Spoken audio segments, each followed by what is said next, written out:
Honestly, Lena's not the worst hero with false promise as well. Like, they initiate on you, you get false promise out, you turn, BKB, whatnot, but doesn't matter. We've got a tiny picked up here for Yangon, so SH, a couple more right clicks, and he doesn't have the fire spirit to play with. Actually, dived into the Monkey King, but Cuckoo is still trading out the clip.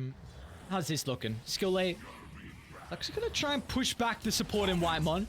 They managed to set up for that spear, and Whitemon's gonna attempt to TP up, bring the Centaur Conqueror over. Oh, they still kill him anyway.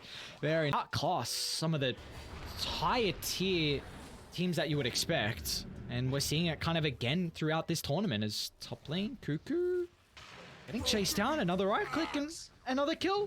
That was a net worth lead for the start of Yangon Galacticos, and Carl is still being chased from skill lane. You can really like this. Poison. He's holding on to the disruption as well. So even if Carl tries to go for a TP back, he might even get the kill here. Oh my god, no way, Carl. Rather than you take less damage.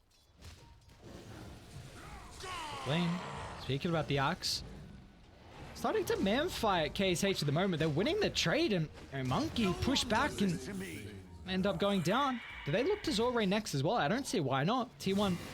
The numbers advantage. They'll even push Zoray deep inside the tower. Cuckoo, can he just range the call? And it's a distance. Zoray needs to rely on the dukes and jives. Unable to cut through the trees though. Oh, disarm. Now playing off the self. The Battle Hunter's going to get rid of that. Even Whitemon's looking to connect. Whitemon needs to cancel KSH's jump, but still actually doesn't even have a level in it, and well, doesn't even matter anyway. Goddamn, Gaben. How do you want to see Yangon use his first arena? I mean, T's got it at the moment. We haven't seen any aggressive maneuvers down bottom. Are you okay with just winning all your other lanes? Actually, what's going on mid? Carl, through support to T1 looking to catch. Maybe this is how you use the arena. But the dive from T1 penalized thanks to the rotation from RT. Solid ultimate placement, and they don't even lose skill A on the Shadow Demon. To have this early-ish impact, as well as the first few big items that you start to build up on the Shadow Demon. Although Cuckoo, he's moving pretty fast. Yeah, that he is. It's got the rest of the goons showing up as well. Oh, did he drop the eye? Oh my god, he just picked two. That would have been a disaster. I think he dropped one. Sorry, Arcane for the one, but regardless, he picked it up before he died. Bottom lane.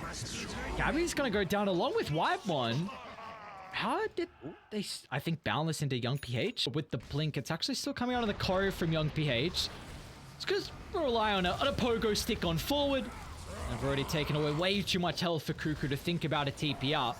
And that's a big kill considering Cuckoo. I mean, he'd farmed up his Vanguard. He was kind of in two minds if he wanted the Vanguard or the Blink first. He had the Ring of Health and was like, all right, I'll just go Blink now because it held on. A bubble from the void. So you see that Ati is here. You've got a smoke maneuver coming in. They've got to blow Zephyr up fast. Got to make sure he doesn't use that Boundless too early though. Now RT, there's the Boundless ready to go. They've got enough of the duration off of the Fiend Script, and Arena's going to look him in KSH once again. I mean, he's going to try and get in the middle of the fight, but a Nightmare just to easily hold him back, and that's happened. Just deep into deny. Whitemon? The target of Young PH's Blink, connecting with the rest of the supports that were trying to kill the Bane off, but here it can be a bit tricky. I think taking this tier 1 tower mid, though, is not going to be easy with T1 showing. I guess maybe Supernova on cooldown. Maybe they're going to struggle with the defense. Radiant's bottom tower is under attack. Okay, cut down the tree. So instantly picked up from Zephyr. Okay. Young PH, Pogo, blink in. Toss. And I look to toss back Cuckoo. They've got the arena control in for the duration of the moment. They're going to try and blow up Cuckoo to start, and they will be able to do so successfully. How do you transition this into more, though? Yangon, going to pounce on the high gun. Whitemon's the next target. They just feel like they're controlling fights, and it's really a 4-on-5 without Gabby looking to show up. Now he's going to get involved. Toss in the air. Gabby doesn't have a free fight at the moment, with the Wukong's now controlling the fight. Nice dive away from Zephyr, but you've lost all your formation. You can't resemble at least a round 2 here for T1 through this little skirmish. And Skillet was able to get the ward as well. T1 don't feel safe. There we go. We'll blow him up. Cole, they've already used all their stuns. Cuckoo's got Blink now, so this is where we're really going to feel like T1 can fight back, at least with some of their initiation and counter-initiation potential. I think there was definitely a directive to say don't use too many spells. Well, they tossed the Mars in. It's Cuckoo still hasn't come to the area. So they're just going to turn and get rid of Whitemon again. When you see how Yangon are playing behind the mark. They're not going to have, like, you know, one ultimate that just wasn't used. Everyone has got something at their disposal to be able to contribute to this next team fight. If it doesn't go well, toss, though... he still gets it. You've got the Supernova. How do you find an angle in for Zephyr to pop the ultimate? Cuckoo surviving for a decent amount of time. Carl's going to look to jump as well. You've got to kill the supports. The false promise potential to keep the Monkey King alive. There's the banishment.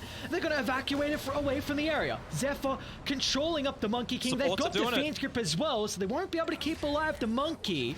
Zoran's going to pop as well as Gabby jumps the back. They get the speed connection, but where's the follow-up damage? Young PH attempts with the toss. That's enough magic burst. He'll do it the old-fashioned way, tucking a support. As now, Hootie Eye up for Yangon. Used a lot of ultimates, a lot of abilities as well. Gabby's got Manta. As hell, though. Full strength morph outs. That's not the easiest kill. Let's just turn to deal with the supports instead. Oh, Young PH. Adaptive strike down to the low ground. Whitemon, any stun? Someone answering. They don't have any. Cuckoo, not in position to get the core. Now you can TP out on skill A2. Oh. Sweeping smoke. Even going for a smoke here. Okay. No TP's shown back here, and Siege Creep is gone, so I think they can feel pretty happy about all I see this. Gabby. Good Cuckoo in a position. He's still gonna get blown up, and that still is your core as well. Boomer fingers right. Here's Berserker's call. I'm gonna be Gabby's pretty much funding ineffective. under a ward.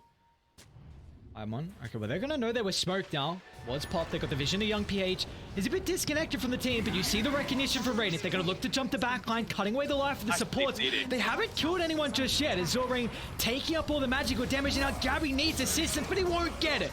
A banishment into the fort from a T. Cuckoo, though, flies on in, finds a call onto 3, will finally cancel out the life of Young PH, but the consequence is still at Cuckoo. Does make things a little bit more challenging. Nice ward there, placed previously by, they see the Shadow Blade as well. I'm sure that's what they're pinging out. They're just saying we need to get down some kind of ward, or we need to be smoking together right at the top of... There's the ward. They're going to see Young PH. Cuckoo jumps as well. Now with the Sun Ray, but perfect positioning. Again, the support offering the defensive banishment. Now they've got the opportunity to turn the fight back around as the arena anchoring the fight to enable KSH to drop down the Wukongs. 2 are gone from T1. Now the Supernova is still going to end up popping, but what does this really provide them here? T1, they're going to use this to cover their retreat, but KSH can pounce on deeper inside the lane underneath Radiant's T2 tower. A 3-for-1 trade, and honestly what was looking like it's got Aether Lens and working to a Glimmer, so they're not going to be easy to kill at all as this game continues. Young PH, instant jump, Carl's in trouble. RT follows in suit, provides the chain control. Now they're onto Zephyr. A defensive use of the arena. Cuckoo's going to come into safety. A call, finding 2 to protect the egg. It still gets off. But where's the damage follow-up? Gabby feels vulnerable. Not going to find an angle into the fight. Now with the ultimate on cooldown, Yangon, they can turn it back around, and egg wasted. Cuckoo's life gone. T2 now to claim. His spidey senses are tingling. Oh, they got the big wraparound. Look at this. Oh, he's going to TP up. Oh, no. What a play. And the Aether Remnant's too far away. Delete the Monk. Sorry, delete the Mars, but it will not catch on anyone else. This is going to be a huge pick-off, and they'll get it. Oh, he was so close. What a player. How do you find the angle in RT?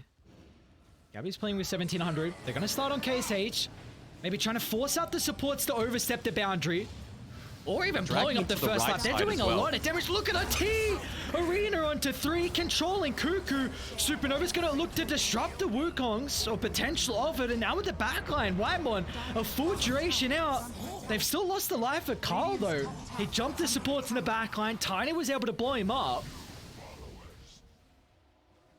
Who's going for that secondary initiation, but no Supernova, no Sunray. You're not going to have the damage to be able to take him out. Even Radiant's middle tower is maybe under go attack. underneath this vision, so they see that he's got the Skadi completed now. Oh, They've got their eyes. they're going to try and blow up the Void Spirit. Whitemon can he get in range for the Nightmare?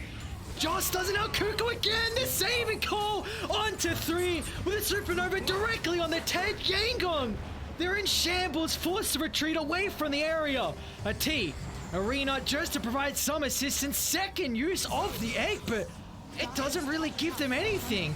Gabby's going to try and find an angle, and Cuckoo once again call onto the core. But look at the life still coming back. KSH getting a bunch of health back, and now Young PH blows up Cuckoo. The tiny counter initiation onto Pointer's Yangon. Say you can do it, but we can do it better. The hell out of here. You got to get set up. If you go north before they jump, play with this ward. 50 seconds left. Gabby on the front. There we go. Wards drop. Instantly jump. Morphlings haven't got the attribute shift off fast enough, but can they blow him down? Cuckoo again. Call giving an opportunity at least to Gabby to hold his life. Now with a supernova, they're unable to answer Zephyr's ulti. Second round of the egg. Stunned up once with KSH. They might just stun him a second time. Look at the sun ray damage. Zephyr's doing it. Gabby through the backline. Young PH still able to secure the kill, but it looks like a fight might finally go into T1's favor. As a T, a BKB into the TPR with the call still being on cooldown. Danog, I told you. You Not enough, in my opinion. Maybe with the E-Blade on the Void Spirit. Skill A. Steps over the boundary. Are looking to jump with the taunt. They're going to drag the Shadow Demon out of position. Zoran might be forced to drop the Fortune's End to protect him, but they won't be able to get fast enough. Now with your actions, a double arena at least to prevent them. Call off to the side, though he's going to fall as well. A defensive use of the Supernova just to anchor the backside of the fight, but they don't have any follow-up at the moment. Cuckoo's in, but where's the follow-up? Gabby's on the outskirts. Here comes the second Supernova. There's no control to protect it till Gabby tries to play around with the boundless strike. It's not going to matter. Tiny goes down. They still have the Aegis, but KSH dealing ridiculous amounts of damage. Do you stick around for round 2? We're going to reset. KSH has got a DD. It actually might catch T1. That's the one that you need to find. Like, if you can find Axe, your team fight does not exist. Dyer's ward. They're going to see Carl. T trying to get in position to jump. They force a BKB. That's a win for T1. Look to reset Cuckoo. Just a bit short now. Urges out. Aeon just pop. It's a pretty big deal, actually. I mean, you could still have this BKB on RT. You know, you just blink Arena, then you pop the refresher and BKB immediately after. I still have this ward. When they see Carl's positioning. Cuckoo's the one that you want to find, though. Look, In which they will. There. Cuckoo's going to jump in. Sleek blown up. No buyback. Carl now has to retreat away from the area. Radiant, can they set up a formation on their own triangle? Gabby. Long. Carl, they're going to try and jump back in, but the Abyssal Blade out. Zephyr's going to provide some assistance to Gabby, so a Sunray will get the heal. T's back in, though. They're going to miss in the spear. Supernova now controlling the fight. The rest of die. You don't want to run into this high ground. It's a trap. The damage from Zephyr, too much for them to handle. And he's still got round 2 to play with. A dive deep in the middle of the fight. That'll push Shane going away from the area. Multiple buybacks forced out here. A T jumps in. Spear onto 2 cores. Young PH again is going to try and find the angle. Toss up with the Nightmare. Preventing the chain control as Gabby gets the waveform away. Along with Carl to reposition. How did T1 just lose Axe? The cooldown reduction now does stack multiplicatively. Yes. Oh, DD. DD. Dyer getting... I guess having the... over KSH. Oh, don't have buyback here. You gotta be careful. I don't know. This could be the game decider. I don't know if this is the spot to fight as well. Radiant's high ground. They're going to smoke themselves. Here. The T's going to show in the lane. Carl looking to force out. Gabby jumps as well. The double toss in the air. Morphling gets blown up. Void Spirit will join him in the grave. Oh no, that's not the fight. They're going to look to try and vacate away from the area. Quick fingers from Cuckoo. The BKB TPR. The rest of T1 will make it. Carl doesn't have a buyback though. Oh, he doesn't have the gold. There's 2 bounties bottom. Radiant's middle tower. Oh, it's not going to be enough. Not at this stage, and backdoor doesn't matter against a Tiny. They're a little scared of the Morphling. That time around, yes, you had a great initiation through onto 2 there by Young PH, but it was the decision-making by Skill A as well to perhaps going for it with this one. I was thinking KSH might try and put himself up there onto the trees just to get that vision. So what happened previously? With Radiant starting the fight, they're going to look to try and blow up the Shadow Demon. A T instantly in with the Arena, along with the Wukongs to anchor the backline. Carl's going to be cautious. Aeon Disc up in the air. Gabby's going to try and deal with the support as well. No one's died just yet to start the fight. Another Arena off the mark, and Radiant, they're able to reset out of the area. Back off to the west they go. Carl's a little bit disconnected, but he's able to play with an Observer Ward. So who's the main victor there? Well, I'd say that's Yangon. That's 3 different Aeon discs popped. So next time you go for that sort of engagement, it's going to be a big win for you. But T? again, Oh, look at this. Silence oh. up to 4. I want to follow up. Cuckoo's going to jump a T. Not the most valuable kill because he doesn't have arena. They got to get away from the areas. KHH pouncing on forward. Aiming Cuckoo. A buyback on Carl as well. Operation Protect Zephyr. Keep that Phoenix alive. He ain't the carry. He ain't the 2. But he's been... Still arena on cooldown. Wukong's as well. They might just use Supernova defensively to control the area. Roche is falling low. The Mars is as well. Now they're on top of Gabby. Can they blow up the Morphling? Still got BKB in a couple of seconds. Cuckoo's gonna drop. Roche to someone who's able to get the Aegis. Monkey King stunned up. Carl's gonna jump in, gets a shot. The Aegis still down. Someone claim the Immortal. RT jumps in. They're able to get the second life. Now with the Wukong controlling the area, they're gonna eye up Gabby. He brought back previously a dieback for the Morphling. T1, 2 heroes down. They don't have buybacks. KSH, he wants more blood. He wants to put more numbers in the grave. They're just drawing the line down mid, and why not? 2 cores that you know don't have buyback. Even still got that double life there on RT. He's going to have that... Middle barracks are under attack. Will be our first full set, potentially second with bottom open. Radiant's middle barracks has fallen. Carl was doing a lot in these team fights, though. Just catching multiple people out there, trying to leave these illusions just to be able to deal a lot of the damage in onto the towers. That's the benefit of the Shadow Demon, not needing to put yourself in harm's way. There we go, looking to use Carl a lot again, of those jump looking to charges. jump. Zorain, he's got the ultimate available. They might just lose a life though. Abyssal out, down goes Carl. And the tips to answer the cries. Dire's bottom tower. I mean, now it might be mega creeps. Radiant's bottom barracks. Boots of bearing. Boots of bearing. He's used all but one of the charges. It's on the courier. Yes. Cuckoo up in 20. We have to give them space. You got Refresher, Orb, Shard, and a Supernova. You're going to be forced to use multiple of them to at least prevent them from sieging. Zephyr jumps now with a Fiend's Grip. This is a decent way to start. Still, the Monkey King might be in trouble, though. The banishment's going to keep him in the initial range. Second use of the Supernova now popped here. Cuckoo unable to find an opening, and now the TP back in. Tiny's going to reconnect. Gabby's up in 5 seconds. Zephyr's still got another round of the Supernova. He can get the shard off fast enough. Zephyr wants to make it a perfect use of the ultimate. There we go. Back towards the line, but no one's protecting the egg. Someone needs to get in. They won't be able to. Cuckoo down. He's going to try and provide some assistance, but it won't even matter. Now it's going to be the Gabby show. Pop Refresher, second round of the BKB, but it looks like this game won. Still struggling to end it. Lose the life for young BH. Just hitting the towers now. Radiant's middle Gabby. has fallen.